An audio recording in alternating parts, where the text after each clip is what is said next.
Covid na gestação. Infelizmente, passei aí por essa experiência e vim trazer aqui para vocês como foi, o que aconteceu, todos os sintomas, como foi a minha internação, o que aconteceu durante a minha internação, o tratamento, recuperação e graças a Deus estamos aí. Então, no de maio desse ano, eu tomei a primeira dose da vacina, que foi a Coronavac. Eu não sabia que estava gestante, mas eu já estava, né, na época que eu tomei.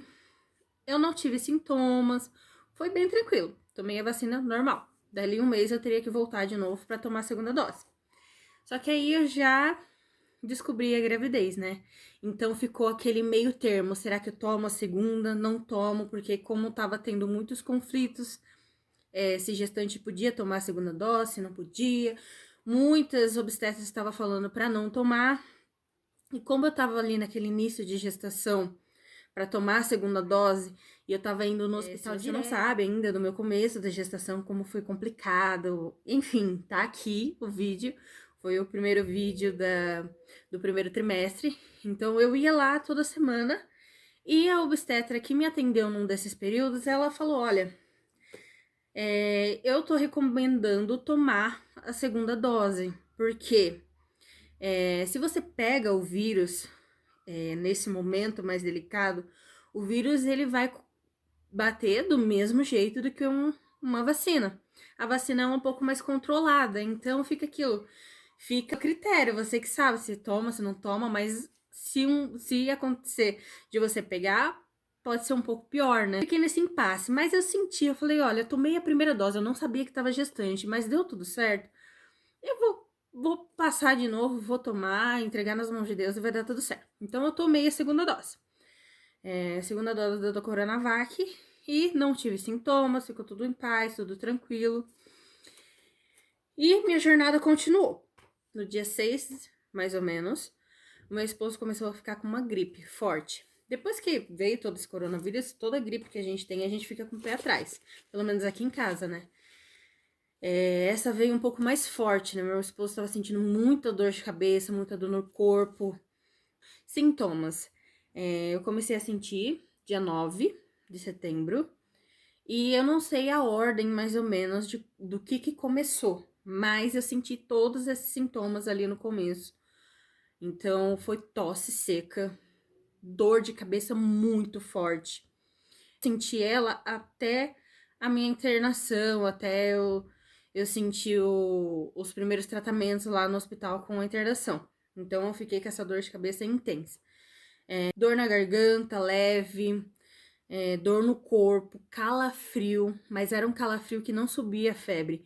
Eu ficava com o corpo tremendo, mas não tinha febre, não chegava a ter a febre. Mas não saía secreção. Perda do olfato e paladar. Eu tava com toda essa mistura de sintomas, meu esposo já tava ficando um pouco melhor, mas não 100%. Minha filha não tinha sintomas nenhum. Graças a Deus ela não teve nada, ela não sentiu nada. Leve, bem leve. Ela começou a escorrer o nariz, por quê? Porque naqueles dias que eu estava, desde o dia 9, eu comecei com sintomas, eu comecei a me afastar também, né? Meu esposo, desde o dia 6, já estava afastado da gente. Ele ficava no quarto, ele chegava em casa, tomava banho e ia só pro quarto. Eu levava comida, comia na sala separada, a gente passava álcool, enfim. Todos os cuidados separados. Mas quando eu comecei com sintomas também, eu comecei a me afastar dela. Então ela ficava muito sozinha. Eu colocava máscara para chegar perto, para fazer comida, para fazer as coisas para ela. E ela ficava na sala, isolada. E eu no quarto o dia inteiro. Então ela fazia a bagunça que ela queria e eu lá no quarto, né, sem poder fazer muita coisa. No máximo, quando eu chegava perto dela com a máscara, mas eu chegava perto dela para dar a comida, para dar o café, e enfim. Nesse meio tempo, até o dia 12, fez um calorzinho, né? Um calorzinho e do nada deu uma chuva muito forte e tava abafado, né? E eu deixei ela ir tomar um banho de chuva.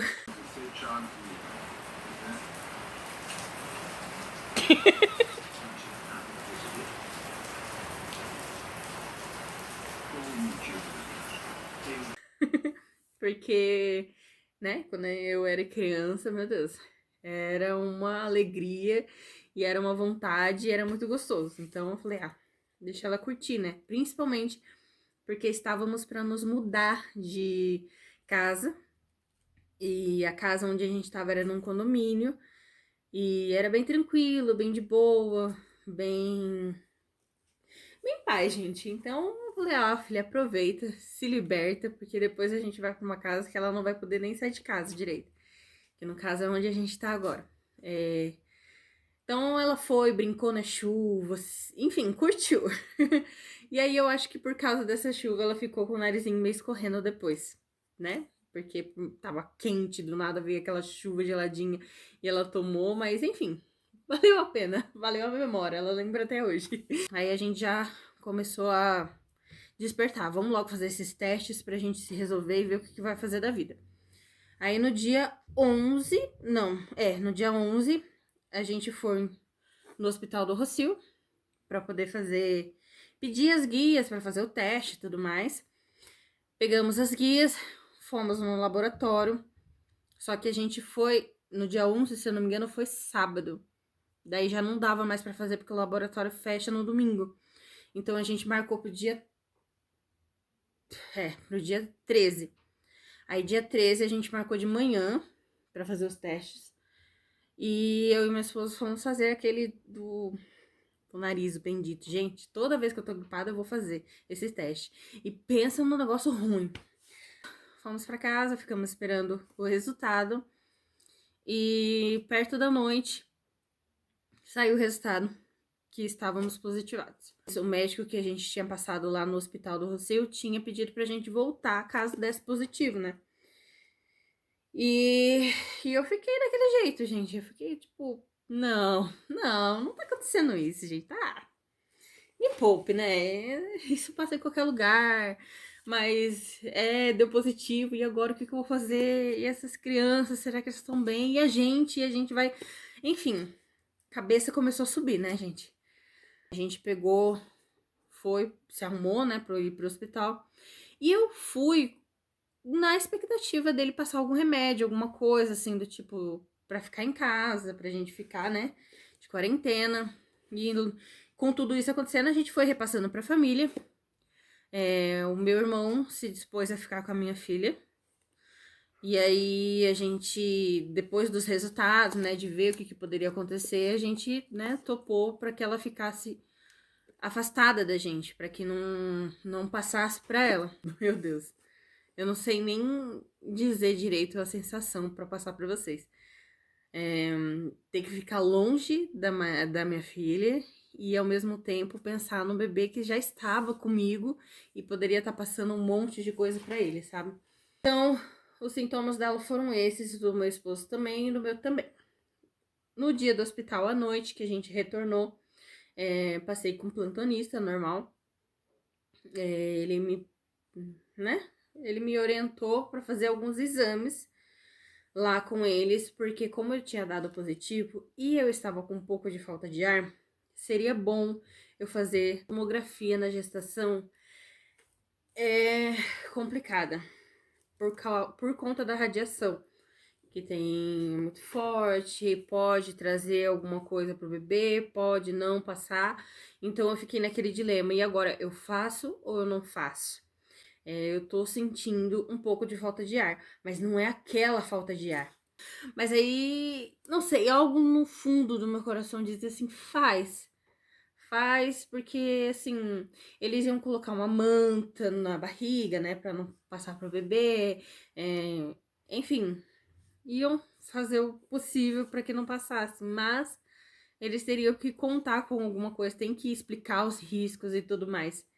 Então eu falei, olha, eu vou. Até uma esposa falou assim, não faz, não precisa, não sei o que, você não tá tão... Falei, eu não sei, eu tô sentindo de fazer, eu vou fazer. Aí, né, eu fui fazer o exame. Com o coração na mão, gente, eu deitei lá naquela máquina, e aí colocaram, né, na barriga por cima, e eu chorando dentro da máquina. Do tipo, ai meu Deus, não deixa passar, né, a radiação nem nada do tipo. Enfim, que esteja tudo bem. Aí eu até saí da sala chorando, chorando, os médicos, tipo, tá tudo bem, tá tudo bem. Eu falei, não, tá tudo bem, vai ficar tudo bem. Então ele pegou o resultado e foi lá conversar comigo. Olha, a gente encontrou algumas manchinhas no pulmão, que são típicas da Covid. Não tão grandes, de ser tão preocupante, mas está começando alguma coisa. Então, é aquilo, como você tá gestante, a gente se preocupa, né, em agravar. Por quê, né? Se agravar, a gente não pode fazer muita coisa, né? Porque muito tratamento, muito profundo, tem limites para gestantes e tudo mais. Você já não pode tomar muito antibiótico em casa. Se a gente manda para casa, você tem que tomar antibióticos fortes. E, enfim, né? São muitas coisas que teriam que fazer e mesmo assim correria o risco. Por quê? Por causa dessas manchas. Como elas estavam começando a aparecer, não, digamos que não poderia ser o fim, né? Porque como eu comecei com sintomas no dia 9 e essas manchas estavam ali, né, pequenas, eu poderia ir para casa com antibiótico e daqui 3, 4 dias voltar com uma mancha enorme e aí seria bem pior o tratamento. Então, o médico conversou do tipo, olha, vem, fica internada, a gente começa um tratamento precoce, que o quanto antes você, né, melhorar, quanto antes a gente tratar, melhor para você. Melhor para você, melhor para o bebê, melhor para todo mundo. Do que daqui 3, 4 dias você voltar e tá num caso alarmante, muito forte, que você tenha que ficar até numa UTI. Aí, minha filha. Aí, meu povo, a pessoa entrou em desespero. Eu tô rindo agora, mas eu chorei muito, chorei muito, chorei muito. Eu não sabia o que fazer, não sabia o que pensar, não sabia para onde correr. Eu fiquei assim 1 hora naquele hospital ali, totalmente inativa. Eu só tava eu, meu esposo, Deus, os médicos e é isso aí. Porque eu não conseguia repassar isso para ninguém, não conseguia, né? Passar para minha mãe, minha tia, tava todo mundo preocupado, né? E eu só conseguia pensar o que que eu faço, para onde eu vou, e enfim, né? Eu não queria ficar lá, eu não queria, né, ter que declarar que aquilo poderia ser arriscado. Eu não tava acreditando no que tava acontecendo. Então, eu não sei dizer, gente, era difícil. Foi difícil cair a ficha de que eu ia ter que ficar lá, de que eu ia ter que passar por um tratamento, de que eu estava com falta de ar, que eu estava precisando de ajuda. Aí eu simplesmente conversei com meu esposo ali. Aí, né, a gente chamou o médico de novo para poder explicar pro meu esposo e a gente ter ali um debate. E foi a mesma coisa. O doutor falou: olha, se fosse minha esposa ou se fosse eu, com certeza começaria um tratamento precoce para prevenir, para precaver, para tudo, para antecipar do que você esperar o negócio agravar. Então, se eu tivesse esperado, poderia não dar tempo, poderia ser tarde demais. Então, o que estava em jogo era nossas vidas, minha, do bebê. Então, a gente resolveu não brincar, né, com isso. Então, eu fiquei lá. Logo depois dessa conversa, a gente, né, se despediu, chorei horrores, me preocupei e não podia nem me despedir da minha filha, porque ela já tava, né, já tinha dormindo até, tadinha. E aí a gente tava, enfim, coração partido, né? Longe do meu esposo, longe da minha filha, longe, sabe, da minha casa, do meu lar, do meu conforto, pra ficar internada no hospital, enfim, foi difícil. Depois que ele deu conversou com meu esposo, já anunciou a internação, meu esposo ficou ali um pouquinho comigo para as primeiras coletas de exame que podia ficar. Tiraram muito sangue, uma tal de curetagem, que eu sei lá, eu acho que era curetagem, que tira um sangue da nossa veia aqui, do braço, meu Deus. do pulso mesmo, eu não sei como é que dói tanto, dói muito e sai muito sangue, sabe? E jorra o negócio. Eu falei, moça, você não quer tirar daqui não? É mais fácil. Porque aí tá doendo demais. E ela tentou 2 vezes e não conseguiu. Nossa, gente, foi difícil. Enfim, vou mostrar vídeos, fotos aí, vocês vão ver como é que tá, como é que ficou a situação do meu braço depois da internação. Aí eu fiquei lá, fez os exames ali principais, né? Eu fiquei numa salinha pra fazer a papelada da internação, fazer, enfim, todo o procedimento. Tinha que separar um quarto pra mim, não sei o que, foi um bababá terrível. Me despedi, meu esposo foi pra casa com a minha filha. Como meu irmão já tinha se disposto a ficar com a Mayara para que a gente fique, né, se recupere e tudo mais, foi uma bênção de Deus. Toda a ajuda que a gente recebeu deles. Fui internada. Eu ando com uma bolsa, sempre com uns documentos do início de pré-natal e tudo mais, e algumas necessárias, algumas coisinhas, né, básicas do dia a dia. E o meu celular, como ele não tá muito bom de bateria, eu andava com carregador na bateria, o carregador de celular, na bolsa também. Então eu tinha, praticamente, digamos que eu estava preparada de alguma forma de que eu ia ficar lá. Não sei porquê, mas eu estava. Então me internaram, eu consegui, né, carregar meu celular, ter comunicação e ter algumas coisinhas logo de emergência, porque meu esposo ia voltar para casa, ia ver a Mayara, ia levar ela para casa do meu irmão. No dia seguinte de manhã ele fez isso e levou para mim algumas coisas no primeiro dia. Eu fiquei num quarto separado no primeiro dia, que não tinha ninguém, tinha umas 4, 5 pessoas internadas ali naquela ala. Então, cheguei num momento bem tranquilo. E aí eu vou mostrar pra vocês, né? Vou passar uns videozinhos aí. Então, esse é o quarto que eu vou ficar, gente. Minha TVzinha, minha caminha, bem de boa. Aqui não tem ninguém por enquanto, mas pode chegar a qualquer momento. Tem até uma geladeirinha, gente. Já tô usando. Esse é o cantinho onde eu coloco minha água, máscara, as refeições que chegam. Aqui embaixo eu tenho os controles do ar e da TV também. Tem uma gavetinha aqui embaixo, que dá pra guardar uns lanchinhos pra madrugada, minhas necessaires.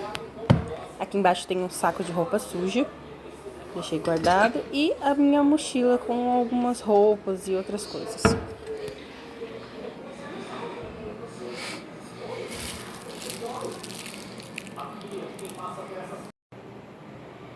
Aqui a minha necessaire, eu trouxe sabonete líquido, shampoo, se você quiser lavar o cabelo, uma esponja e um desodorante. E meu pente. Esse é meu kit para banho.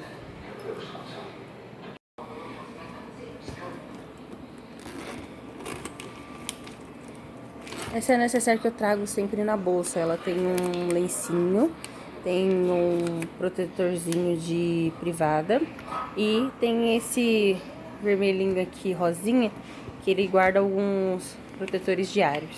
Esse eu já tinha na minha bolsa guardado. E a minha bolsa com protetor diário, cotonete, umas roupas, meias. Lá pra parte da noite, me colocaram no quarto com outra moça. Daí eu já não consegui filmar tanto pra vocês o que tava acontecendo, nem nada do tipo. Porque aí eu fiquei com vergonha e eu também, né, não ia ficar invadindo a privacidade, tava todo mundo ali com Covid, né, cada um de uma forma diferente. Quer dizer, só tinha 2 pessoas, né, no quarto onde eu tava. Então, enfim, foi mais ou menos isso. Então, ao total, eu fiquei do dia 13 ao dia 18. Foi do dia 13 ao dia 18. Dia 13 à noite ao dia 18. O que eu recebi de tratamento lá no hospital? Eu recebi um tratamento chamado plasma. É um sangue de um paciente que já tinha pego o coronavírus. E aí, o corpo, né, o sangue já tinha já tinha os anticorpos, sangue bem puro, digamos assim, ele é bem limpo. Eu não sei se eu consegui filmar ou se eu tirei foto, mas eu acho que não, porque eu tava bem mal. No dia que eu fui internada, fui internada dia 13, então no dia 14 de manhã eles já colocaram esse plasma pra mim. E foi uma bolsa bem grandona, né, desse... Eu não lembro as ml, gente. Eu comecei a receber bastante, né, bastante soro, esse plasma e alguns outros remédios que eu não lembro o que que era, gente, me desculpa. Esse plasma. E eu sentia um calor imenso. Gente, eu suava tanto. Era um calor de ligar o ar-condicionado no meio de uma chuva de Curitiba. Pensa, uma chuva, um friaco, sabe?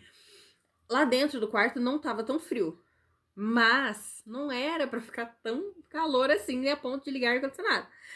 Aí eu ligava porque eu tava suando e eu ficava, né, só com aquele avental aquele, eu não sei dizer, aquele avental lá do hospital e eu ficava suando e eu não aguentava. Eu falava, meu Deus, que coisa é essa? E era um calor, um calor, um calor. Então no dia 14, dia 15 eu fiquei com esse calorão. Foi o único sintomas que eu senti. Mas eu comecei a melhorar, eu comecei a sentir a melhora. A falta de ar começou a melhorar. No dia 14, no dia 15, ainda tava um pouco, mas já tava bem melhor do que eu tava antes, né? No dia 13 eu tava bem ofegantinha. Aí no dia 14, à noite, que começou a fazer um pouco do efeito, eu já tava, né, me sentindo um pouco melhor. Esse tratamento durante o dia, no dia 14, durante a noite eles recolhiam, né, os exames de sangue. E durante o dia, né, durante a manhã e durante a noite, mais ou menos específica, né, umas 2 vezes, a ala obstétrica o obstetra ia lá ver como é que o bebê tava, passava aquele, né, ultrassomzinho que dá pra escutar o coração. No dia 14 eles fizeram um ultrassom pra ver se tava tudo bem. Com o bebê tava tudo ótimo, tudo tranquilo. Todo dia mexendo, todo dia, né? Escutando o coração numa frequência perfeita, tava tudo certinho.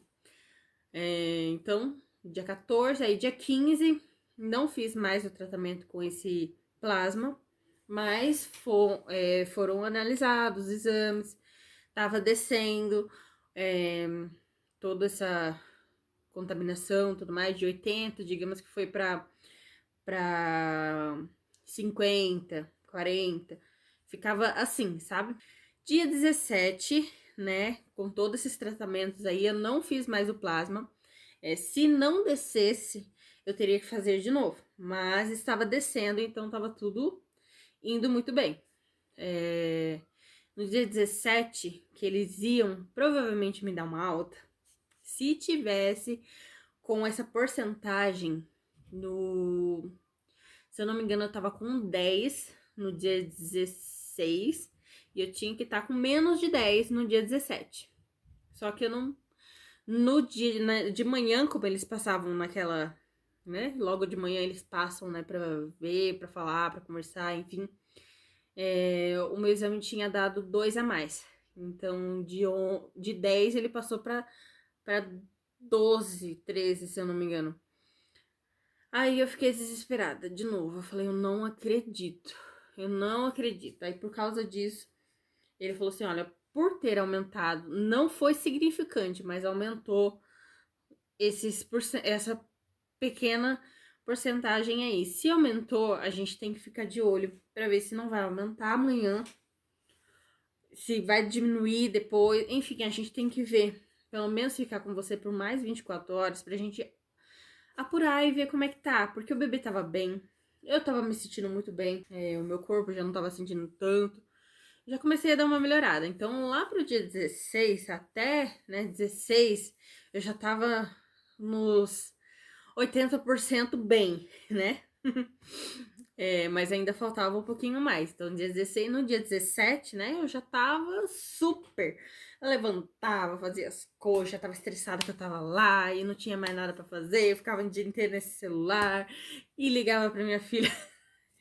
5 anos, né, gente? Tava tão distraída que tava, brincando, tava fazendo isso, tava fazendo aquilo, então não tava nem aí. falava comigo bem pouco. Era raras as vezes que eu conseguia falar com ela. O meu esposo falava, ele ia lá todo dia de manhã, né? Que podia ir visita. Os sintomas dele já tinha passado, ele já tava bem melhor. Ele só ia lá me visitar, me levar algumas coisinhas, levar lanche, essas coisas, né? Porque é gestante, em qualquer lugar. Então, era de madrugada, eu tava com fome. E hospital, né? Dá aquela comidinha certa, só que eu não estava acostumada a receber aquela comida regada. Mas mesmo assim, quando a nutricionista foi passar lá no quarto pra perguntar se eu tava bem, se precisava de alguma coisa, aí eu falava, olha, me manda um lanchinho, um lanchinho de noite, porque eu preciso, que de madrugada dá uma fome, porque eu comia, era o quê? 7, 8 horas da noite, então tipo 10, 11 horas da noite, meia-noite, eu já tava morrendo de fome, gente, porque os enfermeiros não param de vir, né? O tempo a cada 2, 3 horas eles estão lá, oi, tudo bem, vamos coletar exame, vamos tomar remédio, vamos não sei o quê. Não para, né? Não para. E a gente fica. Não dorme, não descansa. A gente vai descansando durante o dia, vai descansando um pouco durante a noite, aí junta tudo, deu uma descansada. Então, aí tava me irritando, porque eu não conseguia ficar descendo o tempo todo também, porque é alta a cama, né? Vai pra todo um lado, dorme do outro, o bebê vai pra todo lado. Ah, enfim, começou um momento, né? Mais esperados, que é o finalzinho da gestação, começa a ficar assim. Eu já estou, né, no terceiro trimestre aí. Daí, no dia seguinte, se aumentasse mais, eles iam dar outro tratamento, outro plasma. Então, eu ia passar por todo aquele de novo, aí eu ia ter que ficar mais 48 horas, porque aí não é um dia, é 2 dias que eles ficam de observação depois desse plasma. No dia seguinte, foi repetir o exame, deu, se eu não me engano, 5%, então, tipo, desceu muito, ficou muito bem, ficou muito tranquilo, meu corpo reagiu muito bem. Aí eu pensei, né, se eu não tivesse tomado vacina, se eu tivesse pego esse vírus aí do nada, 100%, sem meu corpo estar preparado, enfim. Existem casos e casos também, casos de pessoas que estavam preparadas e, enfim, passaram por muita coisa também, então depende, gente, depende. Mas no meu caso, graças a Deus, foi desse jeito. 18 eu recebi a alta. Fomos pra casa, graças a Deus. Assim que eu saí do hospital no dia 18, dia 19 a gente tava se mudando. Então, mas eu não fiz nada, gente. Eu fiquei em casa, recebi o tratamento para tomar uns remédios em casa e uma bombinha de 12 em 12 horas. Eu tinha que passar a bombinha. E é isso, gente. Foi difícil. Desculpa aí toda as engrenagens, às vezes pra frente e às vezes pra trás. Eu vou lembrando das coisas e vou contando aqui pra vocês. O mais difícil foi lidar com a saudade, foi lidar com o isolamento da gente, né? Entre a gente, né? Meu esposo também ficou longe de mim, ficou longe da nossa filha. Passamos pelo aniversário dele e a gente não pôde ir lá buscar ela, enfim, foi difícil. Mas, graças a Deus aí, eu não tenho mais nada, não tô sentindo mais nada. Às vezes esse nariz, assim, fica assim meio... Minha voz tá opaca, né? Tá meio fanha, meio estranha. Eu acho que esse foi a única coisa que ficou, mas eu tô sentindo gosto, tô sentindo cheiro. Bem de boa, bem tranquilo. Minha filha não teve nada, só aquele escorrimento mesmo de nariz. Agora, o meu esposo, até hoje ele não sente gosto e até hoje ele não sente cheiro. Diz ele que sente um pouquinho lá no fundo. Tá começando a sentir um pouquinho lá no fundo. Mas não é aquela coisa de antigamente. Então, pós-Covid, estamos aí. Um beijo, fiquem com Deus e até o próximo vídeo.